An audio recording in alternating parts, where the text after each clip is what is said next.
Iba ang saya. Ang pagtitimpla ng kape ay isang obra.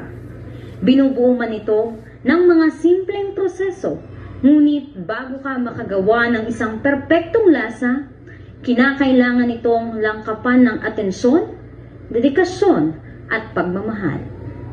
Ito ay may tatlong pangunahing sangkap na simple o payak na kapag pinagsama-sama ay sa bawat aroma, higop at lunok ay ramdam mo ang kakaibang sarap.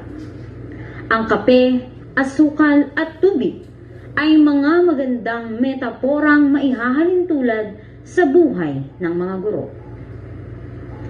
Ang bawat pinong butil ng kape ay kumakatawan sa mga pangarap ng isang guro na maging daluyan ng pagbabago. Tulad ng butil na puno ng potensyal na maging masarap na timpla, ang guro ay mayroong natatanging kakayahan na magdala ng pag-asa at dekalidad na edukasyon sa bawat individual na mag-aaral. Anong iyong pangarap bilang guro? Ang pangarap ko bilang isang guro ay hindi lamang tungkol sa pagtuturo ng aralin, kundi pati na rin sa paghubog sa mga mag-aaral upang sila isang maging mapanuri, makabayan, at may pagmamahal sa kaalaman. Bilang isang guro, pangarap ko na maging instrumento sa paghubog ng kaalaman ng mga mag-aaral. Pangarap ko bilang isang guro ay makatulong sa paglinang ng kaisipan ng mga mag-aaral bilang paghahanda sa mga hamon ng buhay. Ako bilang guro at isang ina, isa sa napakagandang pangarap na aking makikita ay ang aking mga estudyante na namamayagpag at nagtatagumpay sa kanilang mga profesyon. Ang asukal ay nagbibigay tamis sa buhay ng isang guro. Ito ay ang mga bagay na nagdudulot ng kasiyahan sa kanyang puso. Ito ay nagsisilbing motibasyon na nagpapalakas sa kanya upang magpatuloy sa kanyang misyon.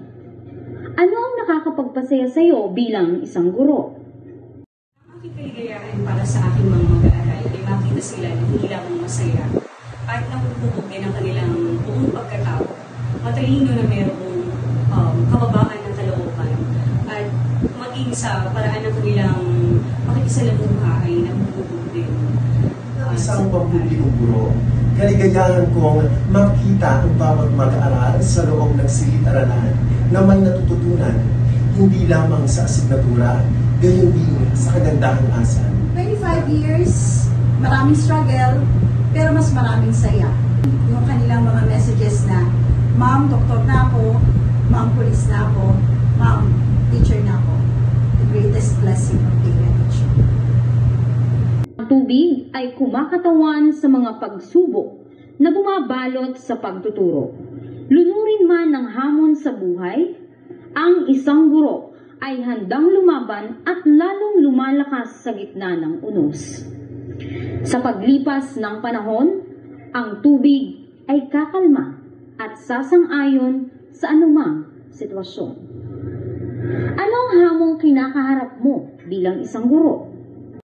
Sa panahon ngayon na ang mga kabataan ay mulat na at bihasa sa paggamit ng makabagong teknolohiya at social media, isang napakalaking hamon ang maikintal sa kanilang isipan ang kahalagahan at pagprioridad sa kanilang pag-aaral. Dahil dito, isang misyon para sa akin ang mabigyan sila ng makabuluhan at masayang eksperyensya sa loob ng ating paaralan.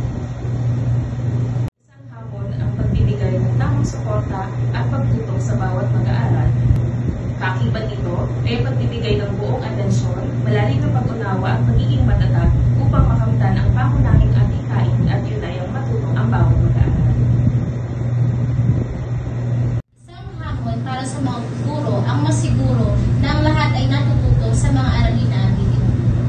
Bilang isang guro, isang solusyon para sa hamon na ito ang patuloy na paggamit ng estratehiya na tutugon sa kanilang mga pangangailangan. At ang patuloy sa akin ang pagtugon sa iba't ibang pangangailangan ng aking mga mag-aaral. Kinaharap ko ang mga hamon ito sa pamamagitan ng pagiging bukas sa mga pagbabago at ang patuloy na pag-aaral upang mapabuti ang sarili bilang isa.